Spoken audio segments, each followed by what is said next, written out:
Guys, you can't lone wolf real estate.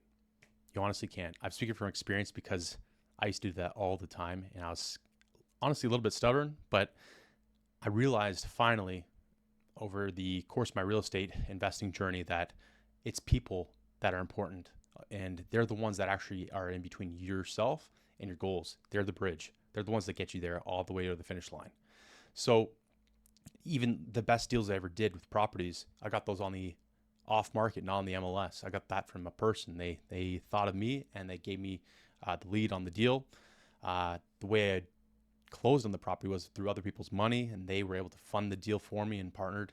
The mentors I've had along the way are also important people in my journey. So I'm going to show you today a couple reasons why I believe that this is something you really need to focus on in terms of real estate investing. So it's not what you know, and I know it's cliche to say, but it's who you know. And for you, those of you who don't know me, I'm Tom McCormick. I'm a real estate investor here in Windsor, Ontario, and also in the States, in Detroit and Cleveland. We've done some multifamily. I've done some wholesaling. I specialize in ADU conversions along with my brother, and we're here to build generational wealth and to also educate you. All right, so number one, and I alluded to this already, your network actually brings you deals. So whether it be your agent, like real estate agents that you know, contractors, definitely wholesalers, other real estate investors, they bring you deals if they can trust you, if they know who you are, if they know you actually have the cash to close. They will bring you those deals because they can maybe save commissions or they know that they can get a quick sale. But either way, it's good for you because you have to do less hunting. You can kind of funnel the leads to you, which is fantastic. And also we know that off-market deals are usually cheaper than the MLS. I'd say like 99% of the time. So you're getting a deal, they're doing well themselves.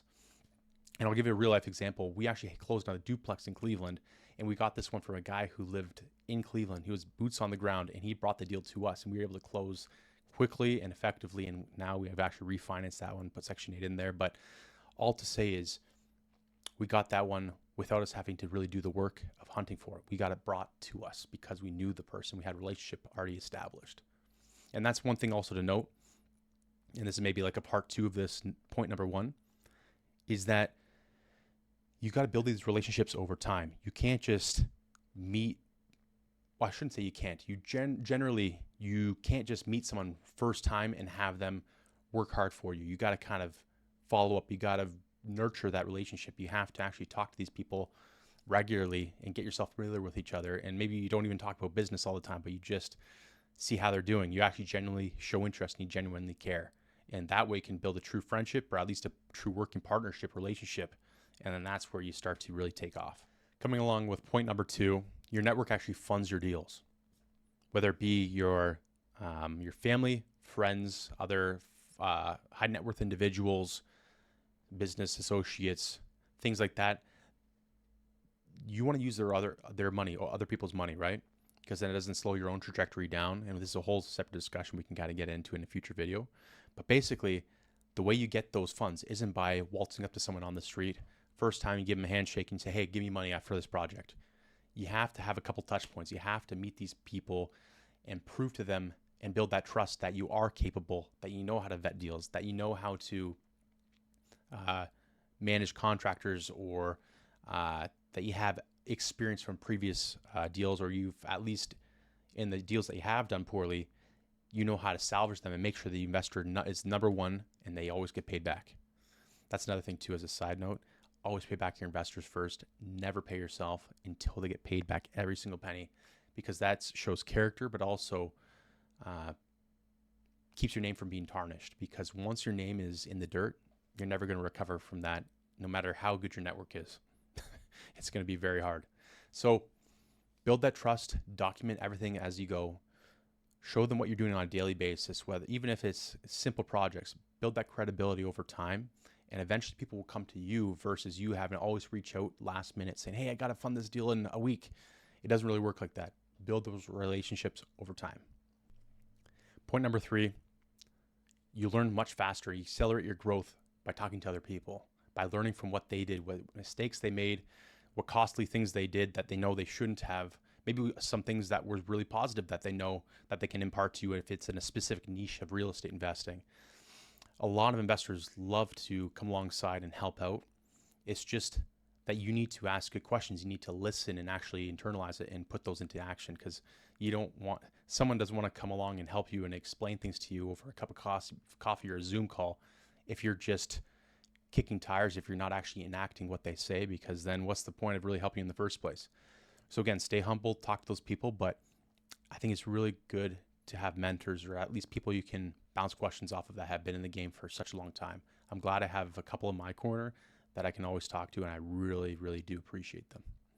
Point number 4, build long-term relationships, because those long-term relationships can actually pan out and keep paying you dividends over and over and over again for decades, for years. And I want to stress this too. A lot of times people make these relationships one-off deals or just quick wins, but you want to actually build those wells deep. You want to build that relationship super strong where you do multiple deals together. How easy is it to do deals with someone you already know versus having to rebuild an entirely new relationship, right?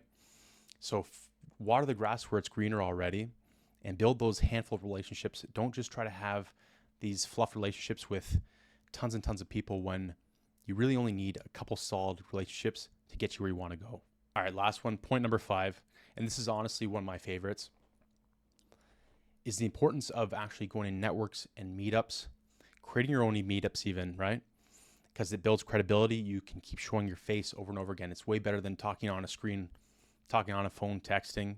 It's good, right? But when you are you're face to face with someone, there's just something different, and you can connect on a deeper level. And I'll speak from experience as well. I created the All Things REI Windsor meetup here in Windsor, Ontario, and we were the first meetup to start up again once COVID was finished. So that's a little feather in my cap. And I did it because I wanted to connect with other people. I did it because I wanted to build credibility. I did it because I wanted to provide value to others. And because of doing things like that, going to meetups, creating my own meetup, and shout out to Jeremy, he's now partnered with me and we are doing this together. I don't want to leave him out of that. By doing these, it's built so many relationships of people that I know now in Windsor specifically. And honestly, I love them to bits. Some of them are my friends. Some of them are people that I've done deals with or had their funds injected in some other projects of my own. So that is key. Go to meetups, meet people in person, and you'll be better for it. So remember, guys, it's not what you know, it's who you know. And you also need to build yourself up and become someone worth knowing in the first place. So you do that by showing up consistently. You keep working on yourself, keep doing deals, keep showing people what you're up to and building that trust factor. So you can not only reach out and grab people and bring them into your network, but also you can funnel them because they're attracted to you by seeing everything that you're doing.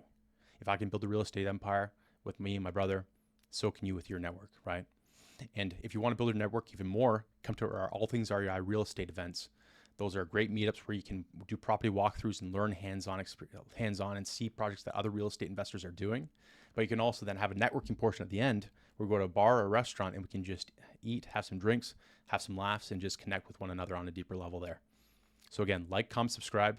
Let me know if you need anyone in your network or how you leverage your network in the past or plan to do so in the future. And we'll see you in the next video. Peace.